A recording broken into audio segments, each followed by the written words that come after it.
नमस्कार विद्यार्थी मित्रांनो, मी अर्जुन कदम तुमचं सर्वांचं स्वागत करतो आपल्या सेशनमध्ये. आपण आजपासून विज्ञान, सामान्य विज्ञान विषय जसं की 2025 मध्ये होणाऱ्या सगळ्या मुख्य परीक्षा, 2025 मध्ये होणाऱ्या सगळ्या पूर्व परीक्षा, त्यानंतर 2026 मध्ये होणाऱ्या पूर्व परीक्षा आणि 2026 मध्ये होणाऱ्या मुख्य परीक्षा, याच्यामध्ये प्रिलिम्स मध्ये आणि मेन्स मध्ये विद्यार्थी मित्रांना सगळ्यात जो कठीण वाटतो तो म्हणजे विषय आहे विज्ञान, सामान्य विज्ञान.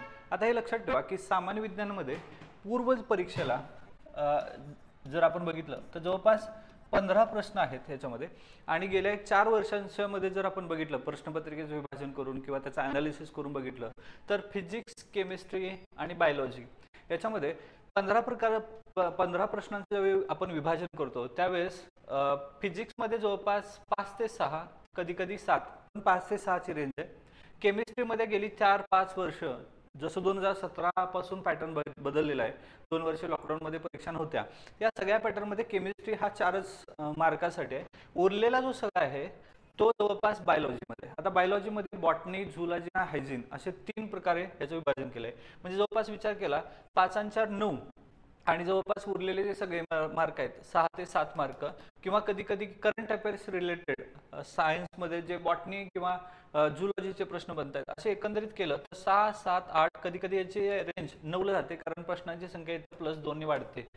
हे पूर्व परीक्षेचं आहे. आणि पूर्व परीक्षेचे विज्ञानाचे प्रश्न विद्यार्थी मित्रांना थोडं अवघड जातात. त्याचं कारण असं की तुम्ही प्रायमरी बेसमध्ये असणारे जे विज्ञानाची पुस्तकं आहेत, मग ती इयत्ता 3री पासून पर्यावरण, 4थीला सामान्य विज्ञान, 5वी पासून 6वी, 7वी, 8वी पर्यंतची विज्ञानाची पुस्तकं जी प्रायमरी बेसवरती आहेत, ही विद्यार्थी मित्र वाचत नाहीत. आणि त्यामुळे काय होतं, त्यामुळे त्यांचा बेस जो आहे तो कच्चा राहतो. गेल्या काही वर्षांमधले पेपर बघितलं सामान्य विज्ञानाचे प्रश्न, आता मुख्य परीक्षेला सुद्धा हा 10 मार्कांसाठी आहे. त्यामुळं हे प्रश्न जर आपल्याला मिळायचे असतील तर सगळ्यात महत्त्वाचं प्राथमिक पुस्तकं जे आहेत ती करणं इम्पॉर्टंट आहे. आणि मला असं वाटतं की 8वी, 9वी आणि 10वी ही पुस्तकं सगळ्यात महत्त्वाची आहेत. त्यामुळे आपण इथून पुढं 8वीचं पुस्तक जे आहे, 9वीचं पुस्तक आणि 10वीचं पुस्तक हे मराठी मीडियमचं आहे, जे सध्याचे लेटेस्ट मध्ये आहेत. कारण जुना आपण सिलेबस घेत नाही तर नवीन सिलेबसवरती, कारण नवीन सिलेबस सुद्धा तितकाच दर्जाचा आहे. आता आपल्याला काय करायचं आहे, विज्ञानाचं हे जे पुस्तक आहेत प्रायमरी पुस्तकं 8वी पूर्ण आपण डिटेल करणार आहे. आता इथं केवळ शॉर्ट नोट्स मी नाही करणार आहे. तर तुम्ही बघितलं असेल सामान्य विज्ञान इयत्ता 8वीचं पुस्तक जे आहे ते प्रायमरी पुस्तक मराठी मीडियमचं पूर्णतः आपण करणार आहोत. ठीक आहे, म्हणजे केवळ जे महत्त्वाचे प्रश्न आहेत किंवा असं न करता, कारण लक्षात ठेवा विज्ञानामध्ये प्रत्येक गोष्ट आपल्याला समजून घ्यायची आहे. आता याच्यावरती आपण ज्याला आपण म्हणूया की एक्झाम ओरिएंटेड जे क्वेश्चन्स आहेत किंवा एक्झाम ओरिएंटेड असणारे जे नोट्स आहेत ते आपण करू शकतो. पण इथं सगळ्यात महत्त्वाचं काय, विज्ञानाच्या पुस्तकात ज्यावेळेस आपण चर्चा करतो त्यावेळेस आपण काय शिकलो हा जो मॅटर आहे हा खूप महत्त्वाचा आहे. याच्यातून प्रश्न जनरेट होतात. आणि ज्यावेळेस आपण पुस्तकं इथं MPSC मध्ये संदर्भ पुस्तकं जे वाचतोय, मग ते कुठलीही संदर्भ पुस्तक असू देत, त्याच्यामध्ये वेगवेगळी संदर्भ पुस्तकामध्ये जे आन्सर आहेत आपल्याला वेगवेगळे दिसतात. त्यामुळं सगळ्यात महत्त्वाचं आयोगाने प्रश्न विचारला तर सगळ्यात महत्त्वाचं हे आहे की प्राथमिक पुस्तकामध्ये काय दिलेलं आहे हे खूप महत्त्वाचं आहे. आणि त्यामुळे आपण प्राथमिक पुस्तकं कव्हर करणार आहे. त्यामुळं आमच्या या YouTube चॅनलवरती जर सबस्क्राईब केलं नसेल तर जरूर सबस्क्राईब करा. आपण पूर्णरित्या इयत्ता 8वी, 9वी आणि 10वीची पुस्तकं जे आहेत आपण सुरुवात करतोय. आज पहिलं सेशन आहे, इयत्ता 8वी आपण सुरुवात करतोय. पहिला आधी सिलेबस काय आहे तो सध्या समजावून घेऊया. आता हे लक्षात घ्या, एकूण मिळून 19 टॉपिक आहेत इयत्ता 8वी मध्ये. त्याच्यामध्ये पहिलं प्रकरण आहे सजीव सृष्टी, सजीवांचे वर्गीकरण. आता आपल्याला सगळे इथं मोनोरा, प्रोटिस्टा, त्यानंतर फंगी, त्यानंतर ॲनिमल किंगडम, प्लांटी हे सगळंच आपल्याला बघायचं आहे. म्हणजे हा जो सजीव सृष्टी आणि सूक्ष्मजीवांचे वर्गीकरण हा बायोलॉजीचा संदर्भित टॉपिक आहे. दुसरा आहे आरोग्य आणि रोग, हा हायजीनची संदर्भित आहे. इथं प्रश्न जे आहे ते खूप जनरेट होतात. पुढे बल आणि दाब हा जो आहे तो फिजिक्स मधला टॉपिक आहे, बल आणि दाब. त्यानंतर धारा, विद्युत आणि चुंबकत्व हा सुद्धा फिजिक्स आहे. त्यानंतर अणूंच्या अंतरंग हा केमिस्ट्री आहे. आता याच्यावरती प्रश्न भरपूर बनायला लागलेत अणूच्या अंतरंगावरती. आणि डाल्टननी काय काय सांगितलं हे सगळे जे प्रश्न आहेत किंवा अणूची उत्पत्तीबद्दल हे सगळे बेसिक पुस्तकातून येतात. त्यामध्ये हा केमिस्ट्री आहे. द्रव्याचे संघटन हा सुद्धा केमिस्ट्री आहे. धातू, अधातू हा सुद्धा केमिस्ट्री आहे. प्रदूषण जो आहे हा प्रदूषण रिलेटेड येतो, कारण हा फिजिक्स मधला काही कंटेंट आहे. त्यानंतर तंत्रज्ञानाचा भाग आहे. त्यामुळे ह्याला मी ऑल म्हणतो. सगळीकडून आपण या प्रकरणाला घेऊ शकतो. आपत्ती व्यवस्थापन हा मेन्स ओरिएंटेड आहे, डिझास्टर मॅनेजमेंट वरती. ठीक आहे, हे मेन्स ओरिएंटेड प्रकरण आहे. पेशी आणि पेशी अंगक हे बायोलॉजी आहे. मानवी शरीर इंद्रिय संस्था बायोलॉजी आहे. आम्ल आणि आम्लारीची ओळख केमिस्ट्री आहे. रासायनिक बदल आणि रासायनिक बंध केमिस्ट्री आहे. उष्णतेचे मापन आणि परिणाम हा सुद्धा केमिस्ट्रीचा विषय आहे. ध्वनी जे आहे ते फिजिक्स आहे. ध्वनीवरती 100% एक प्रश्न येतो आणि हा प्रायमरी बेसवरती असतो. प्रकाशाचे परावर्तन हा सुद्धा फिजिक्स आहे. मानव निर्मित पदार्थ हा सुद्धा फिजिक्स आणि केमिस्ट्रीशी रिलेटेड करतो. परिसंस्थेची व्याख्या राज्यसभेच्या प्रिलिम्स मध्ये किंवा कंबाईन मध्ये तुम्हाला दिसतात. परिसंस्थाच्या संदर्भात हे जे सगळे प्रश्न आहेत ते इथून येतात. आणि ताऱ्यांची जीवनयात्रा हा खगोलशास्त्रीय आहे. म्हणजे एकूण मिळून 19 प्रकरण आपल्याला बघायचे आहेत. पृष्ठ क्रमांक 1 पेज पासून 129 म्हणजे 131 पर्यंत असणारे जे 130 पेजेस आहेत आपल्याला बघायचे आहेत आणि लाईन टू लाईन बघायचं आहे. त्यामुळे कुठलाही भाग मी स्किप करणार नाही. अतिशय व्यवस्थितरित्या हे सेशन ऐका आणि आपल्या युट्यूब चॅनलला सबस्क्राईब करा. सगळ्यात महत्त्वाचं बेल आयकॉन दाखवा, म्हणजे इथून पुढं तुम्हाला अशा पद्धतीच्या अपडेट येत जातील. सगळ्यात महत्त्वाचं AK अकॅडमीचं ॲप जे आहे ते मी डिस्क्रिप्शनमध्ये दिलेलं आहे, डाउनलोड करा. तिथं सुद्धा असे वेगवेगळ्या पद्धतीचे तुम्हाला व्हिडिओ जे आहे तिथे तुम्हाला पाहायला मिळतील, वेगवेगळ्या बॅचेस तुम्हाला पाहायला मिळतील. तर चला सुरुवात करूया सेशनला. पहिलं प्रकरण आहे सजीव सृष्टी आणि सजीवांचं वर्गीकरण. पहिली महत्त्वाची गोष्ट समजून घ्या, आपला जो पेपर आहे प्रिलिम्सचा आणि मेन्सचा ह्याच्यामध्ये सायन्स आहे, बरेच विद्यार्थी जे आहेत ते मराठी मीडियम मधून प्रश्न जे आहेत ते टॅकल करतात, मराठी मीडियम. पण हे लक्षात घ्या की विज्ञानाचे प्रश्न म्हणजे तुम्ही कुठल्याही बॅकग्राऊंडचे असा, तुम्ही सायन्स असा, कॉमर्स असा किंवा आर्ट्स असा, हे समजावून घ्या की तुम्हाला काहीतरी जो डाटा आहे हा इंग्लिशमधून तुम्हाला हे सायन्स शिकता आलं पाहिजे. तुम्हाला काही स्पेलिंग वगैरे लिहायचं नाही तिथं. पण हे लक्षात घ्या की आयोग जे सध्या विचारतं, म्हणजे एक सिंपल गोष्ट सांगतो की मराठीमध्ये समस्थानिके त्यानंतर समभारके असं आपण पाठ करतो. पण आयोग विचारताना काय विचारतं, आयसोटॉप म्हणजे काय, आयसोडाफर म्हणजे काय, आयसोटोन्स म्हणजे काय. म्हणजे काय लक्षात ठेवा, त्यांचं आयोगाचं जे मराठी आहे ते आहे आयसोटॉप. मी जे सांगतोय ते PYQ जे सोडवतात त्यांना माहिती असेल, आयसोटॉप असं सांगतं. म्हणजे हे लक्षात ठेवा, आपल्याला याला मराठीमध्ये काय म्हणतात हे माहित आहे, त्याचं उत्तरही आपल्याला करता येतं. पण आयसोटॉप जर म्हटलं तर आपल्याला नाही समजत आहे. मग हे लक्षात घ्या की मराठी मीडियमच्या मुलांनी शक्यतो काही प्रश्न तुम्हाला 100% इंग्लिशमध्ये समजून घेणं खूप गरजेचं आहे, कारण याला दुसरी लँग्वेज नाही आहे. म्हणजे आयोगाचा इंग्रजी सुद्धा, आयोगाचा मराठी सुद्धा अशा पद्धतीचं मराठी आता अलीकडच्या काही वर्षामध्ये बनत आहे. त्यामुळं तुम्ही कुठल्याही बॅकग्राऊंडचे असतात त्याच्याबद्दल दुमत नाही. पण आपल्याला काही कंटेंट जो आहे, जसं की दृश्य केंद्रिकी, आदि केंद्रिकी असे जे शब्द आहेत हे तुम्हाला प्रॉपर इंग्लिशमध्ये आले पाहिजेत. आणि याच्यासाठी प्रायमरी सिलेबसची पुस्तकं खूप इम्पॉर्टंट पडतात. त्याला सुरुवात करूया सेशनला. हा मी भाग रब करतो. ओके, तर बघा सुरुवात करतोय. सजीव सृष्टी आणि सूक्ष्मजीवांचे वर्गीकरण. आता इथं पहिला शब्द आलाय सजीव सृष्टी आणि सूक्ष्मजीवांचे वर्गीकरण. याच्यामध्ये थोडे काय आठवायचं आहे, तर सजीवांच्या वर्गीकरणाचा पदानुक्रम कोणता आहे, सजीवांना नाव देण्याची द्विनाम पद्धती कोणी शोधली आणि द्विनाम पद्धतीचे नाव लिहिताना कोणते पदानुक्रम विचारात घेतले जातात. सगळे PYQ काढून बघा, तुम्हाला अशा पद्धतीचे प्रश्न जनरेट दिसतील. सुरुवात करूया. Biodiversity and need of classification म्हणजे जैवविविधता आणि वर्गीकरणाची आवश्यकता काय. मागील इयत्तेत आपण पाहिले की भौगोलिक प्रदेश, अन्नग्रहण, संरक्षण अशा विविध कारणांनी पृथ्वीवरील सजीवात अनुकूलन झालेले आढळते. अनुकूलन साधताना एका जातीच्या सजीवातही विविध बदल झालेले दिसतात.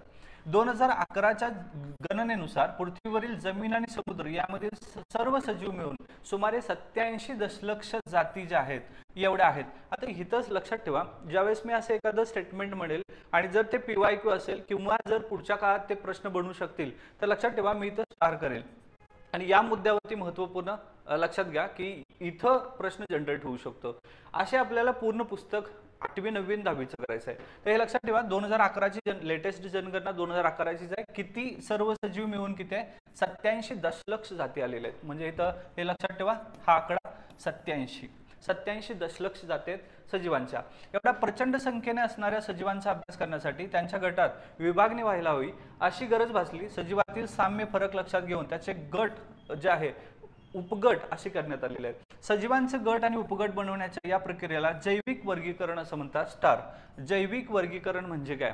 तर जैविक वर्गीकरण म्हणजे गट केलेत, गट आणि उपगट केलेत, यांना जैविक वर्गीकरण असं म्हणतात. रॉबर्ट हार्डिंग व्हिटाकर म्हणजे याला आपण काय म्हणतो? RH व्हिटाकर. हे नाव लक्षात ठेवा, RH व्हिटाकर. रॉबर्ट हार्डिंग व्हिटाकर यांनी 1920 मध्ये ते 1980 मध्ये. तुम्हाला प्रश्न समजतायत का की बघा न्यूटनने गतिविषयक समीकरणांचा शोध कुठल्या शतकात लावला होता, असे प्रश्न आले होते. ते प्रश्न कुठून येत आहेत? इथून अशा प्रायमरी बुक्स मधून येत आहेत. आता हा RH व्हिटाकर म्हणजे गांधींच्या काळात 1920 मध्ये असहकार आंदोलन आहे, त्याच वेळेस हा 1920 ते 1980 या काळात अमेरिकन पारिस्थितिकी तज्ञ हा स्टार्ट करा. हा RH व्हिटाकर कुठला आहे? अमेरिकेचा आहे. तर यानं काय केलं? इकॉलॉजिस्ट आहे हा होऊन गेला. त्याने इसवी सन 1969 मध्ये सजीवांच्या 5 गटात विभागणी केलेली आहे. म्हणजे इथं प्रश्न काय आला? RH व्हिटाकर याने हे जे पंचसृष्टीचं वर्गीकरण केलंय की ते किती साली केलेलं आहे? तर 1969 ला. हे लक्षात ठेवा. 14 बँकेचं राष्ट्रीयकरण झालेलं होतं, ती तारीख आहे 1969. जगात काय झालंय? RH व्हिटाकरनं 5 गटामध्ये हे वर्गीकरण केलेलं आणि हा कुठला तज्ञ आहे? अमेरिकन इकॉलॉजिस्ट आहे. ठीक आहे, तर हे लक्षात ठेवा. आणि हा कुठल्या शतकात झाला? तर 19व्या शतकात झालेला आहे. 19वे शतक.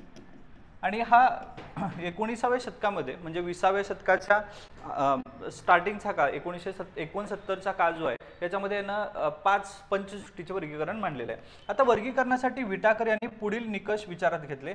नंबर 1, पेशीची जटिलता म्हणजे कॉम्प्लेक्सिटी ऑफ द सेल ही जी आहे त्याचं स्ट्रक्चर इम्पॉर्टंट घेतलं. सजीवांचा प्रकार म्हणजे कॉम्प्लेक्सिटी ऑफ ऑर्गॅनिझम, हा सजीवांचा प्रकार कुठला आहे. तिसरं, पोषणाचा प्रकार, मेड ऑफ किंवा मोड ऑफ न्यूट्रिशन्स काय त्याचं, किंवा जीवन पद्धती लाईफस्टाईल काय आहे सजीवांची. आणि सगळ्यात महत्त्वाचं वर्गानुवंशिक संबंध. ठीक आहे, फायलोजेनेटिक रिलेशनशिप. तर ह्या 5 मुद्द्यांच्यावरती यानं चर्चा केली. आता पहिली गोष्ट आहे पेशीची जटिलता. हे लक्षात ठेवा. आदि केंद्रकी आणि दृश्य केंद्रकी. इथं मी लिहितोय बघा, आदि केंद्रकी आणि दुसरा आहे दृश्य केंद्रकी. आणि दुसरा एक शब्द, अजून एक 2 शब्द आहेत, पेशी अंगके. पेशी अंगके. ठीक आहे, हे जे शब्द आहेत मराठीमध्ये, इथून पुढे हे मराठी शब्द लक्षात ठेवू नका. तुम्हाला इंग्रजी येऊ दे नाही येऊ दे, पण हे लक्षात ठेवा. आदि केंद्रकी जो आहे हे आदि केंद्रकीला आयोग प्रोकॅरोटिक सेल असं म्हणतं आणि दृश्य केंद्रकी जे आहे ते युकॅरोटिक सेल असं म्हणतं. हे प्रोकॅरोटिक आणि युकॅरोटिक हे समजून घ्या. म्हणजे इथं काय केलं याने? कॉम्प्लेक्सिटी ऑफ सेल स्ट्रक्चर, प्रोकॅरोटिक आणि युकॅरोटिक, सजीवांचे प्रकार, याच्यामध्ये एक पेशीय आणि बहुपेशीय. आता इथं एक नवीन शब्द प्रयोग आला, एकपेशीय. एकपेशीय, एकपेशीय आणि बहुपेशीय. बहुपेशीय. आता हे 2 शब्द, एक पेशीय म्हणजे काय? Unicellular organism. Unicellular organism. आणि बहुपेशीय म्हणजे काय? Multicellular organism. Multicellular organism. आता हे लक्षात घ्या, एक छोटे छोटे पॉइंट, म्हणजे आपण केवळ पुस्तक संपवत नाही तर त्याचं एक्सप्लेनेशन बघतोय. एकदा का तुमचा हा बेस पक्का झाला, मी तुम्हाला 100% सांगतो, 15 पैकी 11-12 मार्क तुम्ही 100% घेऊ शकता विज्ञानाच्या विषयामध्ये. पण इथं हे तुम्हाला क्लिअर झालं पाहिजे. एक पेशी म्हणजे काय? आता बरेच विद्यार्थी म्हणतात एक पेशी म्हणजे एक पेशी असणार आहे आणि बहुपेशी म्हणजे अनेक पेशी असणार आहे. नाहीये, सजीव एकच आहे ना, म्हणजे मी एकच आहे, तर मी एक पेशी आहे का? नाही, मी बहुपेशी आहे. म्हणजे इथं काय महत्वाचं ठरतं? पेशी अंगके. पेशी अंगके म्हणजे काय? Cell organelles. लक्षात ठेवा, हे काय आहे? Cell organelles, CO. हे सेल ऑर्गेनेल्स म्हणजे समजा बेसिक सेल ऑर्गेनेल जे जिथं प्रेझेंट आहेत, बेसिक सेल ऑर्गॅनिझम जिथं प्रेझेंट आहे त्याला म्हणायचं एकपेशीय. आणि जर सेल ऑर्गॅनेल्स प्रेझेंट असतील म्हणजे पेशी अंगक प्रेझेंट असतील तर याला म्हणायचं बहुपेशीय. म्हणजेच काय? सजीव एकच आहे मित्रांनो, की एकपेशीय पण आहे तो सजीवच आहे आणि बहुपेशीय आहे तो पण सजीव आहे. प्रॉब्लेम फक्त सेल ऑर्गॅनेल्स आहे. आणि जर सेल ऑर्गॅनेल उपस्थित नाही आहेत याचा अर्थ तो एकपेशीय आहे. उपस्थित नाही याचा अर्थ काय? तर बेसिक सेल ऑर्गॅनेल प्रेझेंट आहे त्याच्यामध्ये. आणि बहुपेशीय याचा अर्थ काय? ऑल सेल ऑर्गॅनेल्स प्रेझेंट असतात. ठीक आहे, म्हणजे आता इथं कुठल्या सेलमध्ये कुठलं ऑर्गॅनेल्स प्रेझेंट आहे हे आपण नंतर समजून घेऊया. तर हे समजलं का? एक पेशीय आणि बहुपेशीय. आता हा बघा, आदि केंद्रकी आणि दृश्य केंद्रकी. आदि केंद्रकीला काय म्हटलंय? Prokaryotic cell. आणि दृश्य केंद्रकीला काय म्हटलंय? Eukaryotic cell. आता याच्यामध्ये शब्द आहे केंद्रकी. आदि केंद्रकी म्हणजे ॲब्सेन्स ऑफ न्यूक्लियस. जर त्यामध्ये केंद्रक उपस्थित नसेल तर याला म्हणायचं प्रोकॅरियोटिक. केंद्रक उपस्थित नाहीये म्हणजे केंद्रक नसेल तर केंद्रकी असेल. न्यूक्लियस जर ऍबसेंट असेल तर न्यूक्लियाय असणार त्याच्यामध्ये. आणि दृश्य केंद्रकी याचा अर्थ eukaryotic cell the present of nucleus. जर न्यूक्लियस प्रेझेंट असेल तर त्याला म्हणायचं दृश्य केंद्रकी. क्लिअर झालं? ह्या सगळ्यांना आजपासून इंग्रजीत म्हणायला सुरुवात करा. आधी केंद्रकी म्हणायचं प्रोकॅरियोटिक, दृश्य केंद्रकीला म्हणायचं युकॅरियोटिक. पेशींगके काय सेल ऑर्गॅनल्स. एकपेशीय म्हणजे युनिसेल्युलर आणि बहुपेशीय म्हणजे काय मल्टीसेल्युलर. ठीक आहे, चला इथे घ्या. आता इथं बघा मोड ऑफ न्यूट्रिशन, जीवन पद्धती, लाईफस्टाईल काय त्यांची. आता इथं पोषणाच्या प्रकारमध्ये सजीवांचा प्रकार एकपेशी आणि बहुपेशी असणार आहे. म्हणजे एकतर युनिसेल्युलर मल्टीसेल्युलर. पोषणाचा प्रकार वनस्पती, स्वयंपेशी, प्रकाशन संश्लेषण. म्हणजे स्वयंपेशी याचा अर्थ काय तर ऑटोट्रॉपिक. इथं एक नवीन शब्द प्रयोग आहे समजून घ्या. स्वयंपोषी. स्वयंपोषी याचा अर्थ ऑटोट्रॉपिक. ठीक आहे. आणि परपोषी जो आहे परपोषी याला हेटेरोट्रॉपिक असं म्हणतात. ठीक आहे. स्वयंपोषी म्हणजे काय ऑटोट्रॉपिक, ॲटोट्रॉपिक आणि हा परपोषी म्हणजे हेटेरोट्रॉपिक. ठीक आहे. तर हे दोन शब्द झाले. म्हणजे इथं यानं काय केलं मोड ऑफ न्यूट्रिशन सुद्धा सांगितलेलं आहे स्वयंपोषी प्रकाश संश्लेषणाच्या क्रियेमध्ये. कवके जे आहेत ते परपोषी म्हणजे हेटेरोट्रॉपिक आहे. मूर्तावशेषातून अन्न शोषण याचा अर्थ काय सॅप्रोफाइट्स. ठीक आहे. म्हणजे काही जे आहे ते मेलेल्या कुजलेल्या शरीरावरती अवलंबून असतात याला म्हणायचं सॅप्रोफाइट्स. त्यानंतर प्राणी परपोषी भक्षण. प्राणी म्हणजे आपण मानव हा सुद्धा प्राणी आहे. आपण काय हेटेरोट्रॉपिक आहे. आपण काय सूर्यप्रकाशातून स्वतःचं अन्न तयार करत नाहीये. ठीक आहे. जीवन पद्धती लाईफस्टाईल काय उत्पादक वनस्पती म्हणजे जो होस्ट आहे उत्पादक याला पोशिंदा आपण म्हणतो. ठीक आहे. भक्षक प्राणी आणि विघटक कवक. ठीक आहे. तर अशा तीन पद्धतीमध्ये त्यांनी सांगितलंय. आणि याच्यामध्ये वर्गानुवंशिक संबंध आधी केंद्रिकी आणि दुसरे केंद्रिकी एकपेशी ते बहुपेशी असं यानं सांगितलं. मूळ मॅटर काय समजलं तुम्हाला की RH विटाकरनं 5 किंगडम सिस्टम सांगितलेली आहे. आता सजीव जो आहे हा सजीवांचे वर्गीकरणामध्ये आधी केंद्रकी आणि दृश्य केंद्रकी असे भाग आहेत. आधी केंद्रकीला काय आपण म्हटलं प्रोकॅरियोटिक. ठीक आहे. आणि दृश्य केंद्रकीला काय म्हटलं युकॅरियोटिक. ओके. प्रोकॅरियोटिक आणि युकॅरियोटिक. आधी केंद्रकी याचा अर्थ आहे एक पेशी. आधी केंद्रकीमध्ये विभाजन केलं तर एक पेशी. एक पेशी म्हणजे युनिसेल्युलर ऑर्गॅनिझम. कोण आहे मोनेरा आहे बघा. मोनेरा. मोनेरा म्हणजे ऑल बॅक्टेरिया आर मोनेरा. बॅक्टेरियामध्ये सगळे बॅक्टेरिया येतील म्हणजे ब्लू ग्रीन अल्गी पासून बाकीचे सगळे जे अल्गे आहेत किंवा मोनेरा बॅक्टेरिया आहेत हे सगळे कोण आहेत मोनेरा. म्हणजे एक पेशी कोण आहे मोनेरा. त्यानंतर दृश्य केंद्रिकी युकॅरियोटिक सेल. युकॅरियोटिक मध्ये एक पेशी पण आहेत आणि बहुपेशी पण आहेत. दृश्य केंद्रिकी म्हणजे युकॅरियोटिक सेल एक पेशी आहे म्हणजे युनिसेल्युलर पण आहेत आणि मल्टीसेल्युलर पण आहेत. यातला पहिला बघा एक पेशी कोण आहे प्रोटिस्टा आहे. प्रोटिस्टा हा एक पेशी आहे. आणि बहुपेशीमध्ये कोण आहेत कवके आहेत वनस्पती आहेत आणि प्राणी आहेत. एक चार्ट मध्ये तुम्हाला हे समजावून देतो की नेमकं हा जो RH विटाकर आहे या RH विटाकरनं पंचसृष्टीचं वर्गीकरण जे सांगितलेलं आहे त्याच्यामध्ये ट्रिक सांगतो. मुक्काम पोस्ट पकव म्हणजे आपण जे समजून घ्यायचं आहे विद्यार्थी मित्रांनो ते सगळं सगळं ट्रिक्स लॉजिकली लक्षात ठेवा. हा आपला कोल्हापुरी पॅटर्न आहे.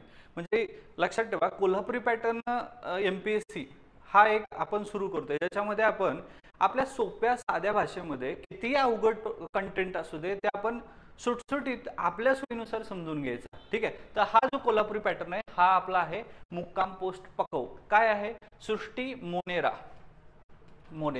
ठीक आहे. हे जे शॉर्ट ट्रिक्स आहेत ते तुमच्या पुस्तकात लिहून घ्या आणि तेच करत राहायचं आहे. ठीक आहे. प्रोटिस्टा हे लक्षात ठेवा प्रोटिस्टा. त्यानंतर हा आहे कोण प्राणी. त्यानंतर हा कोण आहे कवक आणि हा कोण आहे वनस्पती. आता इथं काय मॅटर आहे बघा. इथं आपण काय म्हटलं एक पेशीय कोण आहेत तर इथं मी लिहितो युनिसेल्युलर. यातला युनिसेल्युलर कोण आहे हे पहिले जे दोन आहेत ना इथे युनिसेल्युलर आहे. ओके. आणि शेवटचे तीन आहेत प्राणी कवक आणि वनस्पती हे मल्टीसेल्युलर आहेत. मल्टीसेल्युलर. ठीक आहे. तर हे समजलं का तुम्हाला की RH विटाकरनं काय किती सृष्टीमध्ये सांगितले 5 किंगडम सिस्टीम कुठली मुक्काम पोस्ट पकव मोनेरा प्रोटिस्टा कवक वनस्पती प्राणी. इथं बघा आता हा कोण आहे मोनेरा काय झाला एक पेशीय. हा कोण आहे प्रोटिस्टा काय झाला एक पेशीय. आणि दृश्य केंद्रिकेमध्ये कोण आहे बहुपेशीय. पण यामध्ये जर असं विचारलं त्यांनी की कोण याच्यामधला प्रोकॅरियोटिक आहे आणि युकॅरियोटिक कोण आहे. आता हा कुठला मॅटर झाला मुक्काम पोस्ट पकव हे दोघं जण कोण झाले युनिसेल्युलर झाले आणि हे तिघजण कोण झाले मल्टीसेल्युलर. पण जर त्यांनी विचारलं प्रोकॅरियोटिक यातला कुठला आणि युकॅरियोटिक कुठला, तर प्रोकॅरियोटिक ओनली प्रोकॅरियोटिक जो आहे तो मोनेरा आहे. मोनेरा हाच प्रोकॅरियोटिक आहे. ठीक आहे, बाकीचे सगळेजण कोण आहेत युकॅरियोटिक आहेत. तर कन्फ्यूज होऊ नका, बरेच विद्यार्थी यातच कन्फ्यूज होतात. प्रोकॅरियोटिक आणि युकॅरियोटिक, युनिसेल्युलर आणि मल्टीसेल्युलर. युनिसेल्युलर मध्ये कोण आहेत बघा, एक पेशीय मोनेरा आहे आणि प्रोटिस्टा आहे. हे दोघ जण पहिले जे आहेत ते एक पेशी आहेत आणि हे जे आहेत ते बहुपेशी आहेत. पण प्रोकॅरियोटिक ऑर्गॅनिझम हा केवळ मोनेरा आहे. समजते, हेच आर.एच. विटाकरनी सांगितलंय. आणि याच्यामध्ये बघा, मोनेरामध्ये हे सगळे एक पेशी आहेत, प्रोटिस्टामध्ये कवक आहे, पहिला एक पेशी प्रोटिस्टा आहे, प्रोटिस्टामध्ये त्यानंतर बहुपेशीमध्ये हे तिघ जण आहेत, कवक, वनस्पती, प्राणी, यांचा आपल्याला डिटेल अभ्यास करायचा आहे. आता इथं कवके बघा, पेशी भित्तिका असणारे पण प्रकाश संश्लेषण करू न शकणारे म्हणजे कवके. आता हे लक्षात ठेवा, कवकांच्या अभ्यासशास्त्राला काय म्हणतात, मायकोलॉजी. ठीक आहे, मायकोलॉजी. अशा सगळ्या लॉजी आपल्याला शिकायच्या आहेत. आणि ही पेशी भित्तिका असते. पेशी भित्तिका म्हणजे काय, सेल वॉल. सेल वॉल असते पण प्रकाश संश्लेषण करू शकत नाही. म्हणजे फंगी हे ऑटोट्रॉपिक नाहीये, म्हणजे ते स्वतःचं अन्न स्वतः तयार करू शकत नाही. वनस्पती बघा, वनस्पती जे आहे ते पेशी भित्तिका आहे, त्यांच्यामध्ये सेल वॉल आहे आणि प्रकाश संश्लेषण करू शकणार आहे, म्हणजे ऑटोट्रॉपिक आहे, प्रकाश संश्लेषण करतं. ठीक आहे, हरितलवक प्रेझेंट असतात. प्राण्यामध्ये पेशी भित्तिका नसते, प्राणी म्हणजे आपण, सेल वॉल आपल्यामध्ये प्रेझेंट नाहीये. तर हे लक्षात आलं का. तर अशा पद्धतीने आपल्याला सगळं डिटेल बघायचं आहे. आता सगळ्यात महत्त्वाचा मॅटर हा आहे इतिहासात डोकावताना. पूर्वी हा आपण काय शिकलो होता, यातून प्रश्न जनरेट व्हायला लागलेत. आता स्टेटमेंट नंबर 1, 1735 मध्ये कार्ल लिनियस यांनी सजीवांना दोन सृष्टीत विभागले. कार्ल लिनियसने द्विनाम उत्पत्तीचा जनक कोण आहे, ह्योच आहे बाबा कार्ल लिनियस. 1735 मध्ये काय केले ना, दोन सृष्टीत वनस्पती आणि प्राणी, वनस्पती आणि प्राणी यामध्ये कोणी डिवाइड केले, कार्ल लिनियसने. किती साली, 1735 मध्ये. आता 1866 मध्ये एक शास्त्रज्ञ आला, त्याचं नाव हेकेल. आणि हेकेलनं काय केलं, तीन सृष्टीमध्ये विभागलं, प्रोटिस्टा, वनस्पती आणि प्राणी. म्हणजे एक एक्स्ट्रा आणलंय ना, कुठलं, प्रोटिस्टा. म्हणजे हे लक्षात ठेवा, प्रोटिस्टा, वनस्पती आणि प्राणी. म्हणजे कार्ल लिनियसनं काय केलं, प्राणी व वनस्पती म्हटलं, आणि हेकेलने काय केलंय, हे केल. तीन शब्द आहेत, हे केलं. ओके, हे केलं. तीन वर्गीकरण मांडलं, कुठलं, प्राणी, वनस्पती आणि प्रोटिस्टा. मोनेरा नाहीये, लक्षात घ्या. ठीक आहे, त्यानंतर पुढे जाऊया. 1925 मध्ये चॅटॉन याने पुन्हा सजीवांचं दोनच गट केलं. चॅटॉननी काय केलं, आदिकेंद्रिक आणि दृश्यकेंद्रिक करून टाकलं. आदिकेंद्रिक म्हणजे काय, प्रोकॅरियोटिक, आणि दृश्यकेंद्रिक काय म्हणजे युकॅरियोटिक. म्हणजे प्रोकॅरियोटिक आणि युकॅरियोटिक हे लक्षात ठेवा, कोणी केलं वर्गीकरण, चॅटॉननी केलेलं आहे. तर तुम्हाला विचारतील चॅटॉन किंवा प्रोकॅरियोटिक आणि युकॅरियोटिक हे कोणी केले. लक्षात ठेवा, एक गाणं आहे फार सुंदर, ते पियू बोले, हां ते बरंच मला काय येतात, ते पूर्ण गाणं येत नाही, पण पियू बोले मन डोले असं काहीतरी गाणं आहे. तर पियू बोले, यू फॉर युकॅरियोटिक, पी फॉर प्रोकॅरियोटिक. तर चॅटॉन काय गाणं म्हणणार आहे, पियू डोले होले होले. तर असं काहीतरी लक्षात ठेवा, जेणेकरून आपल्याला सगळी गाणी जे काय करायचं आहे ते करा, पण सायन्स मात्र परफेक्ट आलं पाहिजे. इथनं पुढे झोपेत जरी आठवलं, चॅटॉननी कशाचं वर्गीकरण केले, चॅटॉन, पियू बोले. ठीक आहे, पी फॉर प्रोकॅरियोटिक, यू फॉर युकॅरियोटिक.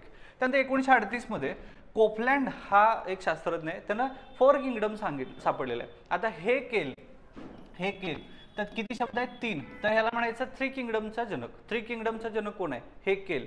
4 किंगडमचा जनक कोण आहे, कोफलँड. 4 शब्द आहेत बघा, कोफलँड. आता हेकेलने काय केलं होतं, प्रोटिस्टा, वनस्पती, प्राणी. कोफलँड काय करतो, मोनेरा, प्रोटिस्टा, वनस्पती, प्राणी. फक्त त्यात कवक नाही आहे, समजते. म्हणजे लक्षात ठेवा, द्विनाम उत्पत्तीचा जनक कोण आहे, कार्ल लिनियस, प्राणी, वनस्पती.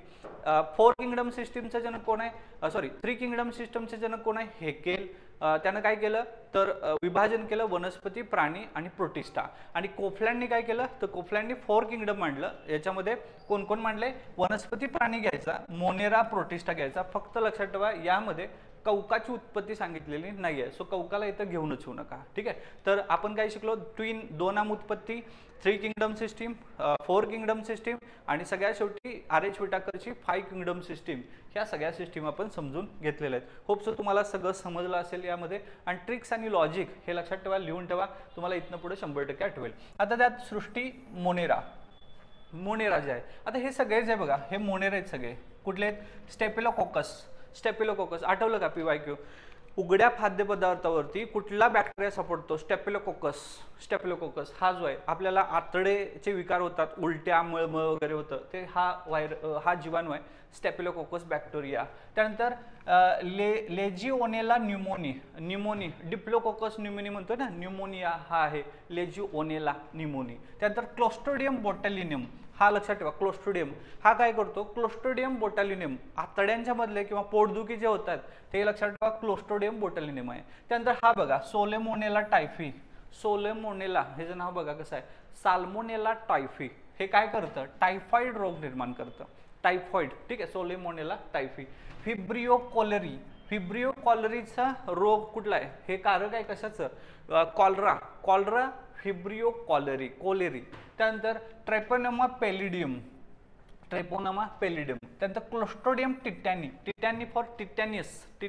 ठीक आहे, धनुर्वात ज्याला आपण म्हणतो ना, तो आहे. Staphylococcus pneumonia, staphylococcus pneumoniae. हे सगळे बॅक्टेरिया आहेत बघा, लक्षात ठेवा. ठीक आहे, तर staphylococcus, clostridium botulinum, legionella pneumoniae, salmonella typhi, vibrio cholerae, treponema pallidum, clostridium tetani आणि स्टेफिलोकोकस न्यूमोनी. ठीक आहे, तर हे सगळे बॅक्टेरिया आहेत. एका स्वच्छ काचपट्टीवर दही किंवा ताकाचा अगदी लहान थेंब घ्या, त्यात थोडे पाणी मिसळून विरघळण करा, त्यावर अलगद आच्छादन ठेवा, सूक्ष्मदर्शकाखाली काचपट्टीचे निरीक्षण करा. तुम्हाला काय दिसेल? तर हे लक्षात ठेवा की ज्यावेळी आपण दुधाचं थेंब ज्यावेळेस आपण किंवा दह्याचं थेंब ज्यावेळेस मायक्रोस्कोपच्या खाली ठेवणार आहे, त्यावेळी दुधामध्ये बॅक्टेरिया दिसतील तुम्हाला. ठीक आहे, आता बॅक्टेरिया कुठले असणार आहेत? लॅक्टोबॅसिलस. आता हे लक्षात ठेवा, दुधामध्ये दोन प्रकारच्या बॅक्टेरिया असतात, लॅक्टोबॅसिलस बॅसिलस, लॅक्टोबॅसिलस आणि ऍसिडी म्हणून एक असतो. असे दोन बॅक्टेरिया सापडतात आपल्याला. कुठले? लॅक्टोबॅसिलस आणि लॅक्टोबॅसिलस ऍसिडी. हे जे दोन सापडतात, यात हालचाल करणारे अगदी लहान काडीसारखे सूक्ष्मजीव म्हणजे लॅक्टोबॅसिलस जीवाणू. दिले का बघा, हे लॅक्टोबॅसिलस जीवाणू. मोनेरा या सृष्टी सर्व प्रकारच्या जीवाणूंचा नीलहरित शैवालाचा समावेश होतो. हे लक्षात ठेवा, ज्यावेळेस आपण मोनेरा म्हणणार आहे, मोनेरा, आता परत एकदा, मोनेरा इज प्रोकॅरियोटिक का यूकॅरियोटिक? तर प्रोकॅरियोटिक ऑर्गॅनिझम.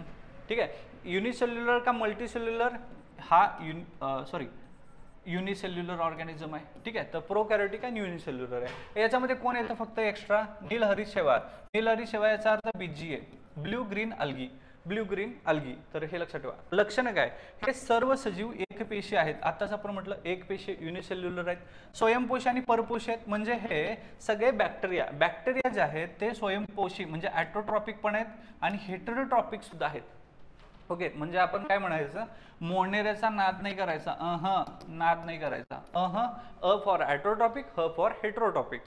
नाद नाही करायचा मोनेराचा. दोन्ही पण आहेत. आता तुम्ही म्हणाल सर बॅक्टेरिया आहे, बॅक्टेरियाला स्वयंपोषी लवके कशी आली त्यांच्यामध्ये? ते लक्षात ठेवा. इयत्ता 8वी 9वी 10वी याच्यामध्ये समजवण्याचा स्तर वेगळा आहे. 8वीच्या वेळेस आपण 8वीचा स्तर समजावून घेऊ, 9वीच्या वेळेस 9वीचा, 10वीच्या वेळेस 10वीचा. 3 इयत्ता कंप्लीट झाल्या.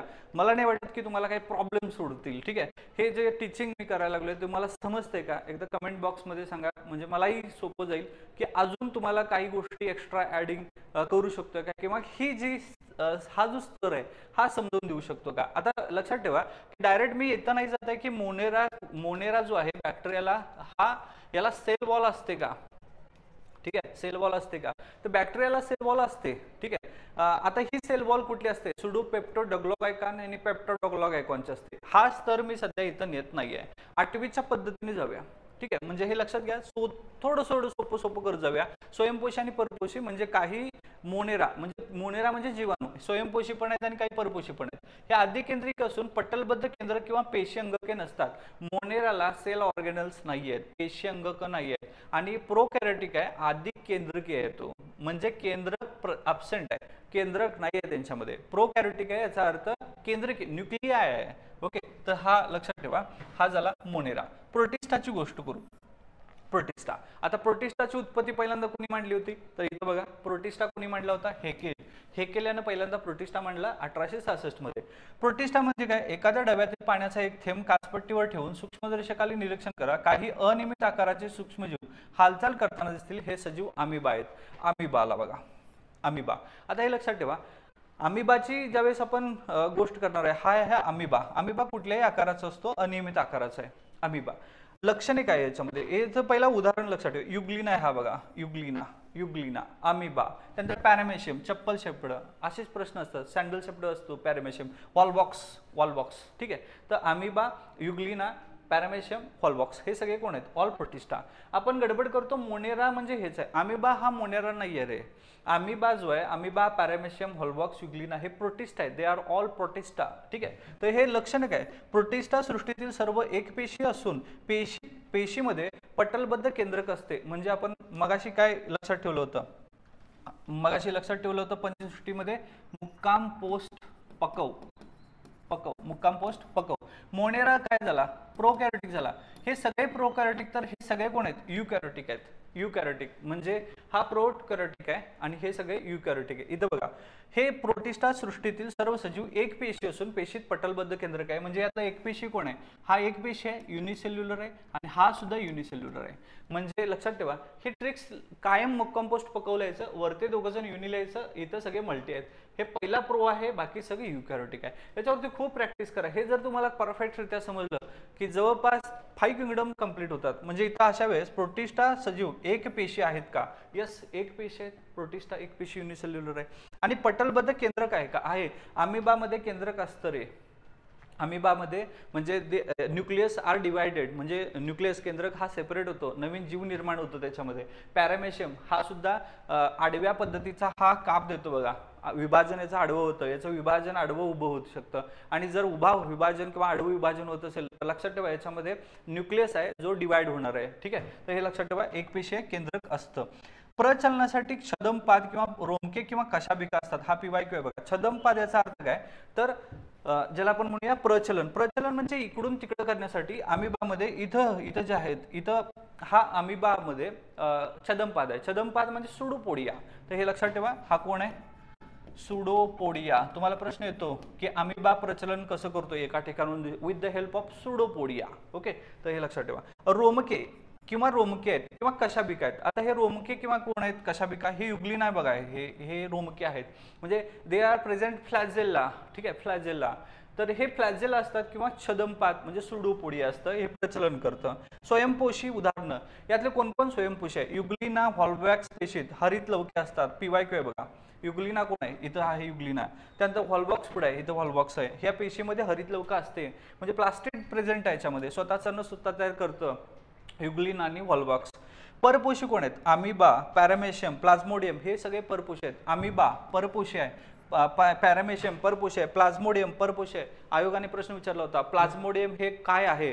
परजीवी आहे का आंतरपरजीवी आहे? तर आंतरपरजीवी आहे. हे आंतरपरजीवी म्हणजे नुसतंच परपोषी नसून परजीवी आहे. म्हणजे आपल्या शरीराच्या आतमध्ये आतड्यामध्ये कोण सापडतोय? हा प्लाझ्मोडियम सापडतोय. आणि प्लाझ्मोडियम कोण आहे? प्रोटिस्ट आहे हा, ठीक आहे.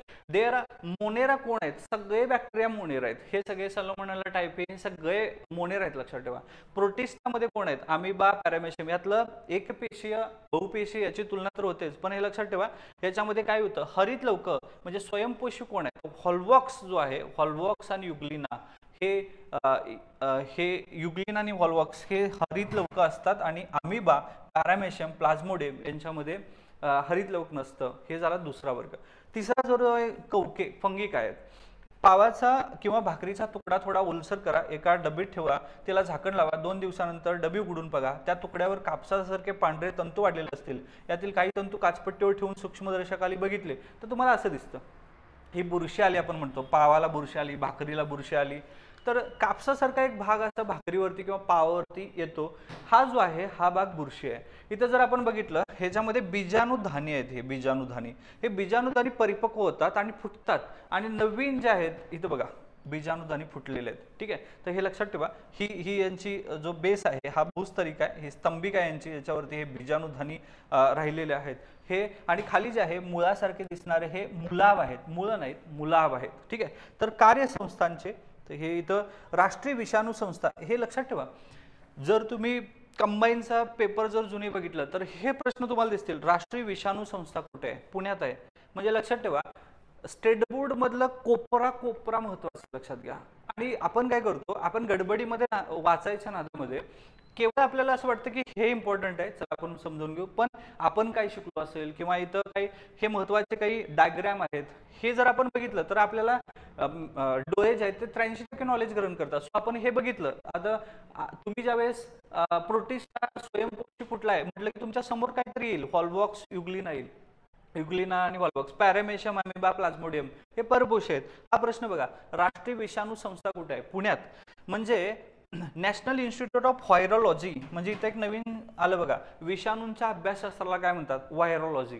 आणि बॅक्टेरिया होते, बॅक्टेरियांच्या अभ्यासशास्त्राला काय म्हणतात? बॅक्टेरियोलॉजी म्हणतात. ठीक आहे, ही व्हायरॉलॉजी, ही बॅक्टेरियोलॉजी. पुणे येत आहे. ही विषाणू संदर्भातील संशोधनाचे कार्यकर्ते भारतीय वैद्यकीय संशोधन परिषदेच्या अखत्यारीत 1952 साली या संस्थेची स्थापना झाली. पुढच्या काळात कदाचित हा प्रश्न आला होता की राष्ट्रीय विज्ञान संस्था, विषाणू संस्था कुठे आहे? पुण्यात. पुढच्या काळात हा प्रश्न येईल की संस्था कधी स्थापन झाली? तर 1952 मध्ये स्थापन झालेली आहे. कोविड ज्यावेळेस व्हायरस आला, कोरोना हा रोग आला, त्यावेळेस याची खूप चर्चा झाली. पुण्यामध्ये सिरम इन्स्टिट्यूट किंवा भारत बायोटेक ह्याच्यावरती चर्चा झाली आणि त्या संदर्भात मग पुढे प्रश्न विचारलाय. म्हणजे हे लक्षात येते का बघा की बेसिक जी पुस्तकं आहेत ती किती इम्पॉर्टंट आहेत आणि अशी तुम्हाला पोस्टमॉर्टम करता आलं पाहिजे यामध्ये. ठीक आहे, तर पुढे जाऊया आपण. लक्षणे काय कवकाची? कवक, हित आपण कवक बघितलं, हे सगळे कवक आहेत. त्याची लक्षण काय? कवक सृष्टीमध्ये आता परत एकदा मुक्काम पोस्ट पकव, हे काय म्हणून लक्षात ठेवायचं? हे कोण आहे? हे प्रोकॅरियोटिक आहे. हे सगळे कोण आहेत? युकॅरियोटिक आहेत.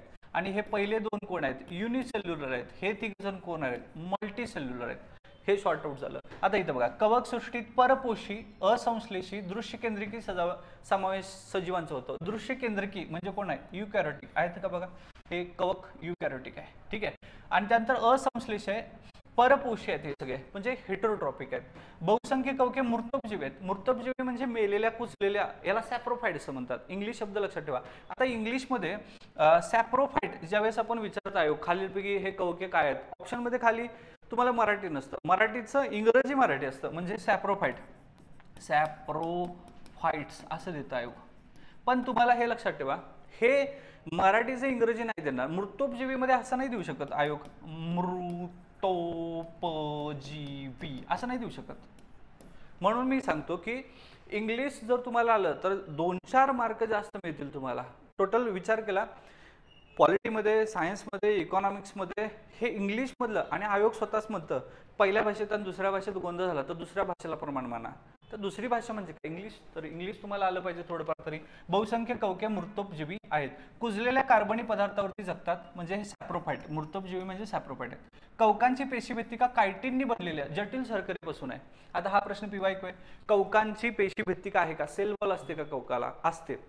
कशापासून? कायटिन. कायटिन म्हणजेच ती चिटीन आहे.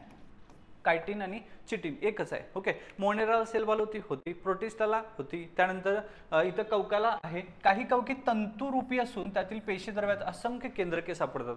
केंद्र काय आहे म्हणजे काय झाला? युकॅरियोटिक सेल्स म्हणजे केंद्र काय का बघा आहे. पकव हा जो आहे युकॅरियोटिक आहे, याचा अर्थ केंद्र प्रेझेंट ऑफ न्यूक्लियस आहे. कवक किण्व, बेकर्स ईस्ट हा PYQ आहे. किण्व, बेकरी ईस्ट मध्ये किण्व, बुरशी, ॲस्पेरजिलस मक्याच्या कणसावरील बुरशी, ॲस्पेरजिलस. आता ज्यावेळेस तुम्ही ग्रामीण भागात असाल तर मक्याच्या वरती एक असा एक कापसासारखा स्तर जमा होतो. ज्यावेळेस तुम्ही ते मक्याचं वरती जे पापुद्रे आहेत ते काढून टाकल्यानंतर जर जास्त दिवस ठेवलं तर त्याच्यावरती एक बुरशी जमा होते. हे काय आहे? ॲस्पेरजिलस आहे. ॲस्पेरजिलस. ठीक आहे, तर हे ॲस्पेरजिलस. आता हे कशासाठी वापरतात ते सांगतो. ॲस्पेरजिलस कवक आहे ना, ती पनीर वगैरे तयार करतात बघा.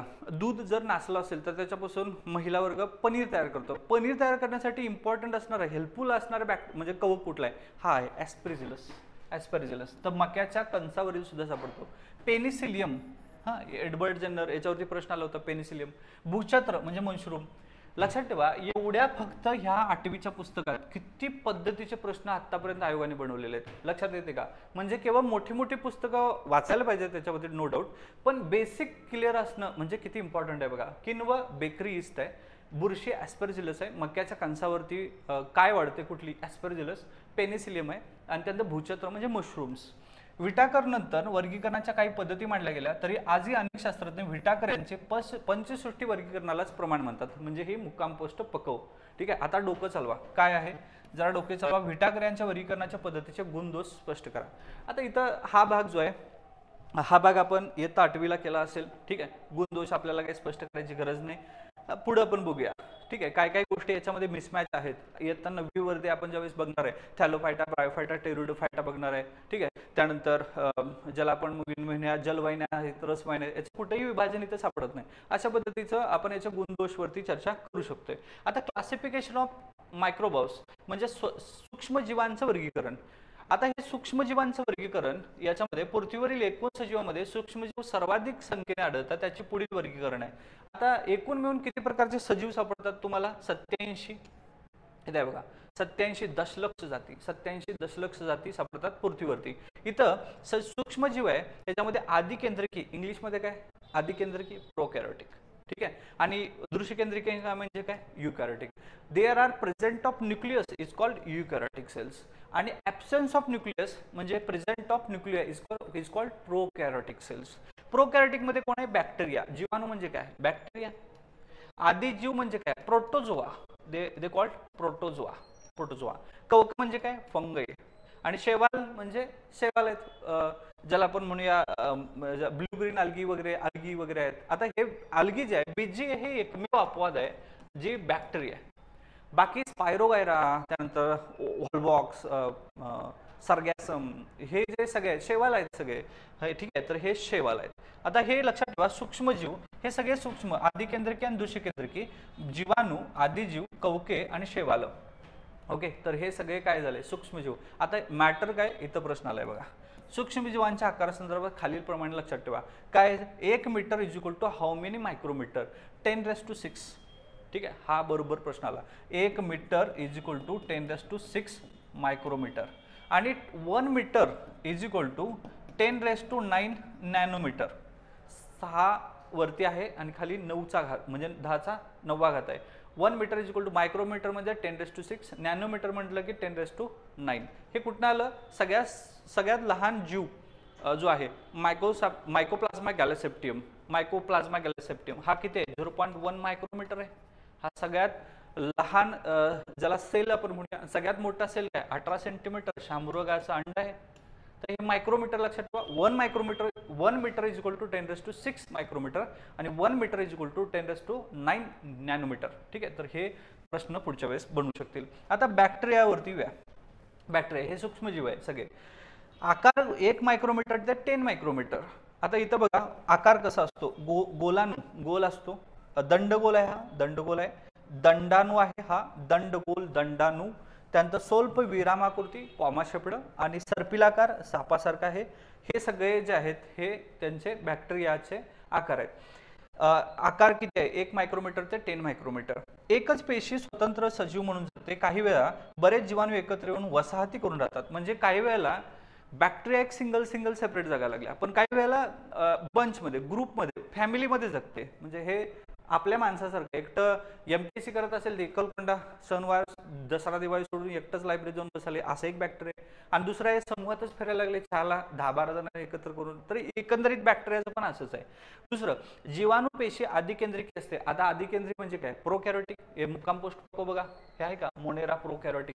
म्हणजे इथं काय? आदिकेंद्रिकी असते. पेशीत केंद्रक आणि पटलयुक्त अंगके नसतात. म्हणजे there are absence of cell organelles. म्हणजे हे लक्षात ठेवा, अंगके नाही आहेत. पेशी भित्तिका असते का? असते. मोनेराला, बॅक्टेरियाला पेशी भित्तिका असते. मग अशी मी सांगितलं, सुडोपेप्टिड, ऑग्लागायकॉन आणि डॉग्लागायकॉन अशी ही सेल वॉल असते. प्रजनन बहुधा द्विखंड विभवानाने.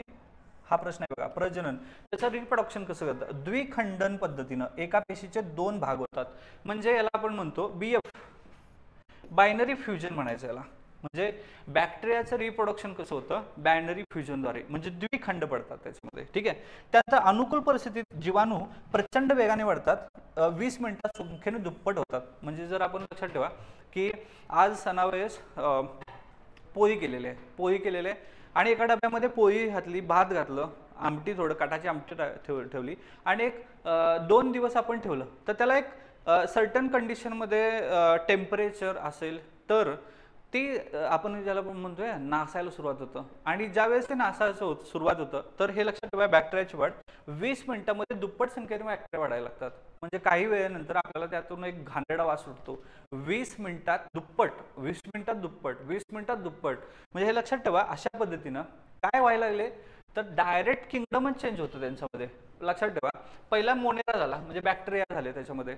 बॅक्टेरिया नंतर डायरेक्ट प्रोटिस्टा म्हणजे किडे वगैरे तयार होतात थोडेसे, आणि त्यानंतर त्याला बुरशीच लागते. किंगडमच चेंज होतं, कवकच होतं डायरेक्ट. म्हणजे लक्षात ठेवा की सजीवांच्या मध्ये म्हणजे किंगडम मध्ये चेंज होत चाललंय. त्याच्यामध्ये 20 मिनिटांला मध्ये डबल बॅक्टेरिया निर्माण व्हायला लागले.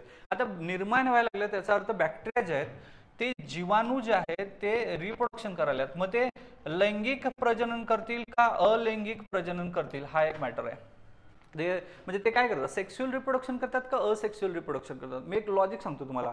बॅक्टेरिया काय करतात असं विचारलं तर बॅक्टेरिया काही करू शकतील. ठीक आहे, तर हे लक्षात ठेवा. काही लैंगिक सुद्धा प्रजनन करू शकतील, अलैंगिक सुद्धा प्रजनन करू शकतील. पुढचा आहे आदिजीव. आदिजीव म्हणजे सूक्ष्मजीवाचा दुसरा प्रकार आहे प्रोटोझोआ. आकार याचा सुमारे 200 मायक्रोमीटर आहे. 200 मायक्रोमीटर म्हणजे बॅक्टेरिया तुम्हाला सापडतात 1 ते 10 मायक्रोमीटर मध्ये. इथं तुम्हाला 200 मायक्रोमीटर मध्ये. हे डायरेक्ट प्रश्न विचारतो बरं काय. हे स्टेट बोर्ड मधलं एक आणि एक स्टेटमेंट पाठ करून टाका.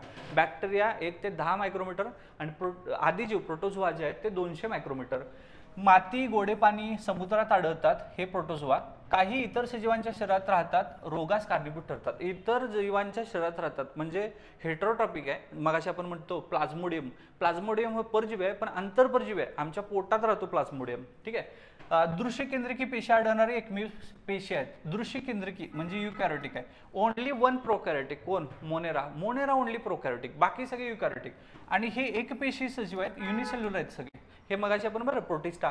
पॅरामेशियम ही प्रोटिस्टा आहे चप्पलच्या आकाराची. अँटॅमिबा. अमिबाचे वेगवेगळे प्रकार आहेत. अमिबा जिंजिव्हेलिस, अमिबा अँटॅमिबा, अँटॅमिबा, त्यानंतर अमिबा कोलाय, अँटॅमिबा कोलाय, असे वेगवेगळे हे अमिबा आहे. आपल्याला केव्हा अमिबा माहिती आहे. आयोग प्रश्न विचारतं अमिबा खालीलपैकी कुठला रोग निर्माण करतो. कुठला अमिबा रोग निर्माण नाही करत. आपल्याला अमिबाच एक माहिती आहे. तर हे लक्षात ठेवा की थोडं याची व्याप्ती वाढ. प्रिलिम्सला सायन्स विद्यार्थी मित्रांनो महाकठीण आहे, पण तुम्ही मेन्सला बघा. मेन्सला असं चिल्लर दिसतात तुम्हाला प्रश्न. एकदा तुम्ही प्रिलिम्स क्रॅक करा सायन्समध्ये. ठीक आहे. आणि हे करू शकता का? करू शकता. आर्ट्स कॉमर्स वाल्यांनी घाबरायची गरज नाही. I am there. मी आहे इथं. काय तुम्हाला स्पेलिंग यायची गरज नाही. फक्त इंग्लिश त्याला काय म्हणतात एवढं लक्षात ठेवा, कारण मराठीमधून हे करणं खूप मुश्किल आहे. म्हणून मी हे सगळ्यात महत्त्वाचं आहे. इथं इंग्लिश शब्द जे आहेत ते इंग्लिश शब्दावरती फोकस करतोय, क्लासिफिकेशन ह्या गोष्टीवरती, कारण इथं दोन्ही पण चर्चा आहे. आता इंग्लिश कोणी करत असेल तर मराठी सांगत असेल, एक्सप्लेनेशन मी इंग्लिश करायला. त्यामुळे लँग्वेज मॅटर नाही करत, काय समजून घ्यायचं आहे आपल्याला हे महत्त्वाचं आहे. तर प्रोटोझोआच्या पेशी रचना, हालचालीचे अवयव, पोषण पद्धती यात वित्त आढळते. म्हणजे पॅरामेशियम हालचाल करतात with the help of flagella. Amoeba हा हालचाल करतो with the help of pseudopodia. ठीक आहे. हे मराठीमध्ये छदमपाद म्हणतात. प्रजनन द्विखंडन पद्धतीने म्हणजे बायनरी फ्युजन बीएफ द्वारे करायला लागले. ठीक आहे. आता इथं बघा, ह्यो पण बॅक्टेरिया सुद्धा बीएफ द्वारे प्रजनन करत होता. आता बीएफ म्हणजे बायनरी फ्युजन आहे. आणि हे प्रजनन जे आहे ते द्विखंडन बायनरी फ्युजनच आहे. कोण? प्रोटोझोआ. अमिबा, पॅरामेशियम गढूळ पाण्यात आढळतात. हा प्रश्न महत्वाचा आहे. अमिबा आणि पॅरामेशियम कुठे सापडतात? गढूळ पाण्यामध्ये. स्वतंत्र जीवन जगायला लागलेत ते अमिबा आणि पॅरामेशियम. हे दोघं जण आहेत बघा. पॅरामेशियम आणि अमिबाच आहे म्हणजे त्यातला अँटॅमिबा आहे. अँटॅमिबा हिस्टॅलायटिका अमांश होऊन कारणीभूत. पीवायक्यू हाय असा पीवायक्यू दिलेला. अँटॅमिबा हिस्टॅलिका अमांश होऊन कारणीभूत म्हणजे आतड्याचे रोग व्हायला लागलेत. कोणासाठी? अँटॅमिबा हिस्टोलिटिका. अँटॅमिबा हिस्टोलिटिका. ओके. तर हे लक्षात ठेवा. आणि प्लाझ्मोडियम व्हायवॉक्स हा मलेरिया कारणीभूत ठरतं. मलेरिया म्हणजे हिवताप. आता हे लक्षात ठेवा, मलेरिया जो आहे हा रोग कुठली डास चावल्यामुळे होतं तर एनाफिलिस डास त्याच्यामुळे हा मलेरिया रोग होतो. पण इथं प्लाझ्मोडियम व्हायवॅक्समुळे काय होतं? मलेरिया रोग व्हायला लागले. ठीक आहे. तर मलेरिया कशामुळे होतं? व्हायवॅक्स म्हणजे आपण काय म्हणूया कोल्हापुरी भाषेमध्ये, होय मला मलेरिया झालाय. होय मला मलेरिया झालाय. होय नसते आमच्या कोल्हापूरमध्ये. होय वॅक्स मलेरिया. क्लिअर झालं? ओके. आणि हिस्टॅलिटिका म्हटलं की अमांश आतड्याचे रोग व्हायला लागलेत. हिस्टॅलिटिका. युग्लिना ही स्वयंपोषी आहे. युग्लिना काय? स्वयंपोषी. तर हे सगळेच प्रश्न पीवायक्यू आहेत. अमिबा कुठे सापडायला लागले? घाण अमिबा. हे बघा, हे असं अमिबाची आकृती भारी असते. अमिबा कसे काढला? अमिबा कसे काढा कुठेही राहते. ठीक आहे. म्हणजे हे खाड्या म्हणजे गढूळ पाण्यात राहायला लागले. आणि कोण आहे? पॅरामेशियम. ठीक आहे. तर हे कोण आहे? अप्पा, अमिबा आणि पॅरामेशियम. ठीक आहे, याला मी आप्पा म्हणतो. आप्पा कुठं राहायला लागलाय? गडू पाण्यात, घाणेरडा आहे आप्पा. आप्पाचा विषय लय हार्ड आहे, पण आप्पा गटरीत राहायला लागलाय. तर अमिबा आणि पॅरामेशियम हे लक्षात ठेवा. हिस्टिलायटिका कुठे? अमांश आणि व्हायवॅक्स. वय मला काय झालंय? मलेरिया. युग्लिना काय? स्वयंपोषी. ठीक आहे, नेक्स्ट जाऊया. फंगी, कवके. कवकाचा आकार बघा, 10 मायक्रोमीटर ते 100 मायक्रोमीटर. आता सूक्ष्मजीव काय होतं? 1 ते 10 मायक्रोमीटर. हे आदिजीव मोठे आहेत, प्रोटोझोआ 200 मायक्रोमीटर. हे कवक किती आहेत? 10 मायक्रोमीटर ते 100 मायक्रोमीटर. कवकामध्ये बघा, कुजणारे पदार्थ, वनस्पती, प्राणी शरीर, कार्बनी पदार्थ याच्यामध्ये आढळतात.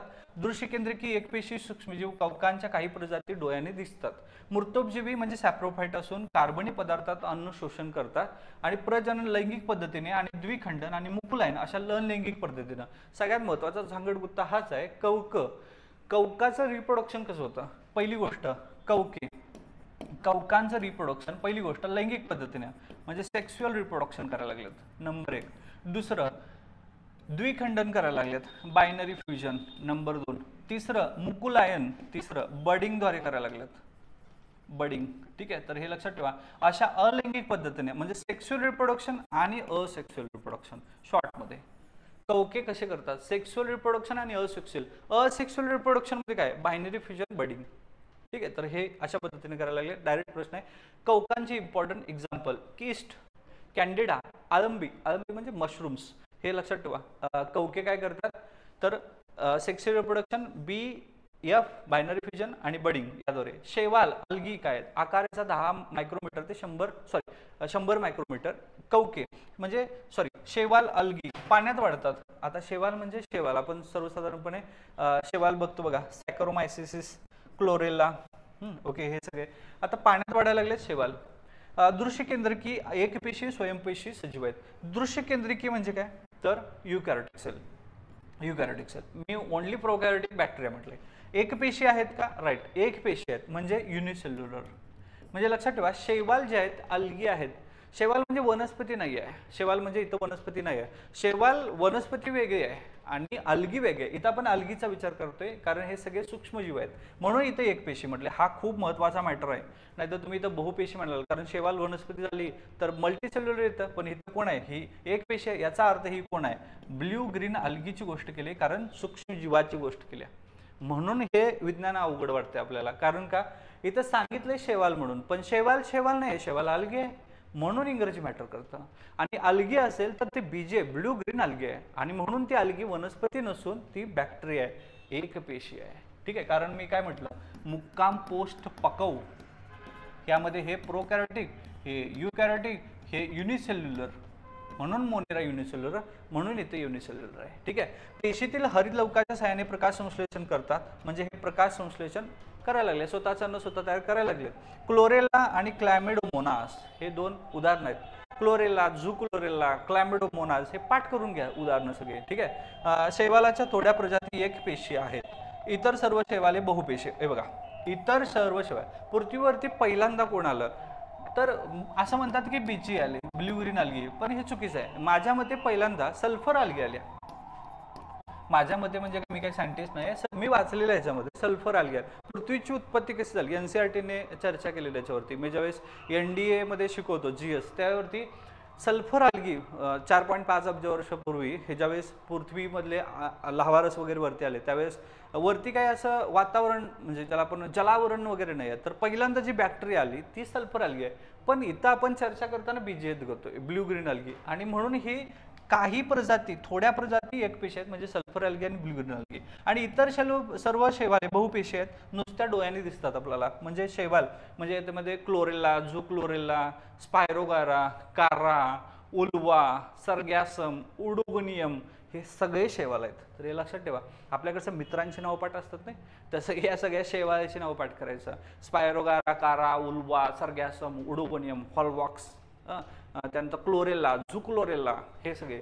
ठीक आहे, तर हे लक्षात ठेवा. पुढे जाऊया. व्हायरस. राष्ट्रीय विषाणू संशोधन संस्था कुठे आहे? पुण्यात. किती साली? 1952. तर व्हायरस बघा, सुमारे 10 नॅनोमीटर ते 100 नॅनो आहे इथं, कारण व्हायरस आहे. व्हायरस कुठला आहे? विषाणू सामान्यतः सजीव मानले जात नाहीत. सगळ्यात महत्वाचं, विषाणू सजीव मानले जात नाहीत, किंवा ते सजीव निर्जीवांच्या सीमारेषेत आहेत असे म्हणतात. म्हणजे काही शास्त्रज्ञ सजीव म्हणालेत, काही शास्त्रज्ञ निर्जीव. हा अजून झांगडगुत्ता सुरूच आहे यांचा. मग आता त्याचा अभ्यास सूक्ष्मजीवशास्त्रात मायक्रोबायोलॉजीमध्ये केलाय.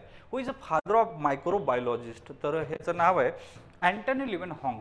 तर हे लक्षात ठेवा, अँटनी लिवेनहॉंग हे पहिले मायक्रोबायोलॉजिस्ट आहेत. त्यानं हे जे सगळं सापडले त्या बाबाला सापडलंय. कुणाला? अँटनी लिवेनहॉंगला. फक्त सेल जे सापडलं म्हणजे जिवंत सेल म्हणण्यापेक्षा मूर्त सेल सापडलं हे केवळ ज्याला आपण म्हणूया रॉबर्ट हुकला सापडलं. पण त्याला सापडलेल्या पेशी मूर्त होत्या, पण सजीव जे सगळं सापडलं म्हणजे विषाणू, जीवाणू, स्पर्म सेल हे सगळं सापडले कुणाला? अँटनी लिवेनहॉंगला. आणि हा आहे मायक्रोबायोलॉजिस्ट. मायक्रोबायोलॉजी असं म्हणजे याचा अभ्यास व्हायरसचा मायक्रोबायोलॉजीमध्ये केलेला आहे. हे पण प्रश्न येऊ शकतं, व्हायरसचा अभ्यास कशात केला जातो? मायक्रोबायोलॉजीत. विषाणू अतिसूक्ष्म म्हणजे जीवाणूंच्या 10 ते 100 पटीने लहान आहेत. म्हणजे हे लक्षात ठेवा, 10 ते 100 नॅनोमीटर आहेत. लहान असून फक्त इलेक्ट्रॉन सूक्ष्मदर्शनीच दर्शवू शकतात. स्वतंत्र कणांच्या स्वरूपात आढळतात. विषाणू म्हणजे डीएनए डिऑक्सिरायबो न्यूक्लिक ऍसिड किंवा आरएनए रायबोन्यूक्लिक ऍसिड याच्यापासून बनलेल्या लांब लचक रेणू असून त्याला प्रथिनांचे आवरण असते. PYQ आहे बघा. म्हणजे फॉर एक्झाम्पल HIV हा व्हायरस आहे, ह्युमन इम्युनो व्हायरस. तर याची पेशी भित्तिका ही बाहेरची कशाने बनलेली असते? तर प्रोटीनने बनलेली असते. ठीक आहे, लांब लचक रेणू असून त्याला प्रथिनांचे आवरण असते म्हणजे सेल वॉल. पेशी भित्तिका HIV ह्युमन इम्युनो व्हायरसला कशाची असते? प्रथिनांची. तर सरळ प्रश्न येतात, जरा उरपाट विचारतात, तर हे लक्षात ठेवा. पुढे जाऊया. वनस्पती व प्राण्यांच्या जिवंत पेशीतच ते राहू शकतात व त्यांच्या पेशींच्या मदतीने विषाणू स्वतःची प्रथिने बनवतात, स्वतःच्या असंख्य प्रतिकृती निर्माण करतात. म्हणजे थोडक्यात बहुरूपी निर्माण करायला गेले शरीरामध्ये. आणि त्यानंतर यजमान पेशींना नष्ट करून त्या प्रतिकृती मुक्तता होतात व मुक्त विषाणू पुन्हा नव्या पेशींना संसर्ग निर्माण करतात. म्हणजे HIV जर झाला एखाद्या व्यक्तीला तर आतमध्ये बहुरूपी निर्माण करतं आणि आपली जी बॉडीची ज्याला आपण म्हणजे इम्युनी पॉवर आहे तीच नेस्तनाबूत करतं आणि असंख्य सगळे रोग निर्माण करतं. ठीक आहे, तर हे आहे HIV. आणि याच्यामुळे रोग होतो एड्स म्हणजे ॲक्वायर्ड इम्युनो डिफिशियन्सी सिंड्रोम. मी जेवढं बडबडायला लागलोय सगळे PYQ आहेत, लक्षात ठेवा. ठीक आहे, तर हे विषाणूमुळे वनस्पती आणि प्राण्यांना विविध रोग होतात. सगळ्यात महत्त्वाचं, विषाणूमुळे वनस्पतीला रोग होतात का? होतात. गडबडीने HIV वनस्पतीला होत नाही. HIV बद्दल बोलतच नाही मी, विषाणूबद्दल बोलतोय. विषाणू जे आहेत वनस्पतीला होतात आणि प्राण्यांना सुद्धा होतात. आता लक्षात ठेवा, प्राण्यांना कुठले कुठले रोग होतात तर पुढे ट्रिक्स आपण शिकूया. कांदेपोहे गोडकारी झाले, हे सगळे रोग जे आहेत विषाणूमुळे व्हायला लागलेत. ठीक आहे, हे टोमॅटोवरती कुठला रोग पडतो? विल्ट. Direct PYQ. टोमॅटोवरती कुठला रोग? विल्ट हा विषाणू आहे. ठीक आहे, मग टोमॅटोवरती विल्ट पडतो तर बटाटावरती काय पडतो? Potato wilt. हे टोमॅटो विल्ट, तिकडं पोटॅटो विल्ट. ठीक आहे, तर हे महत्वाचं होतं. आता माहित आहे का तुम्हाला? काय बघूया. मानवाला पोलिओ विषाणू, इन्फ्लुएन्झा विषाणू, HIV एड्स विषाणू इत्यादी रोग होतो. म्हणजे पोलिओ, इन्फ्लुएन्झा विषाणू याच्यामध्ये एक मी ट्रिक सांगतो. केवळ मानवाला पोलिओ हा रोग जो आहे मानवाला होतो, हा प्राण्यांना होत नाही. तर मानवाला होणारे विषाणूपासून रोग इथं बघा, कांदे पोये गोड कारे झाले. हे तुमचे ट्रिक्स आहे. कांदेपोहे म्हणायचं, कांदेपोहे लिहिताना कांदेपोहे. कांजिण्या देवी, पोलिओ, इन्फ्लुएन्झा, एड्स, गोवर, डेंग्यू का कॉलरा, रेबीज हे सगळे विषाणूपासून होतात. ठीक आहे, कांदेपोहे गोडकारी झाले. गुरांना पिकोर्नो विषाणू होतो, हे लक्षात ठेवा. पिकोर्ना. ठीक आहे, कोरोना जे आहे ते गुरांना होतं. वनस्पतींना टोमॅटो विल्ट होतो. तंबाखूमध्ये मोझॅइक विषाणू. तंबाखूला जो वास येतो तो मॅगॅथॅनिसमुळे येतो. ठीक आहे, मायकोकोकस नावाचा त्याच्यामध्ये एक बॅक्टेरिया येतो ज्याच्यामुळे तंबाखूच्या पाण्याला तो असा एक सुगंध, आता सुगंध म्हणायचा का गंध म्हणायचा तुम्ही ठरवा. ठीक आहे, पण हे तंबाखूवरती मोझॅइक विषाणू पडतो. मोझॅइक. ठीक आहे, तर मोझॅइक, तर हे रोग कुठं पडतो? तंबाखूवरती. ठीक आहे, तर हे आणि बॅक्टेरियावरती बॅक्टेरिओफाज हे विषाणू जीवाणूवर हल्ला करतात.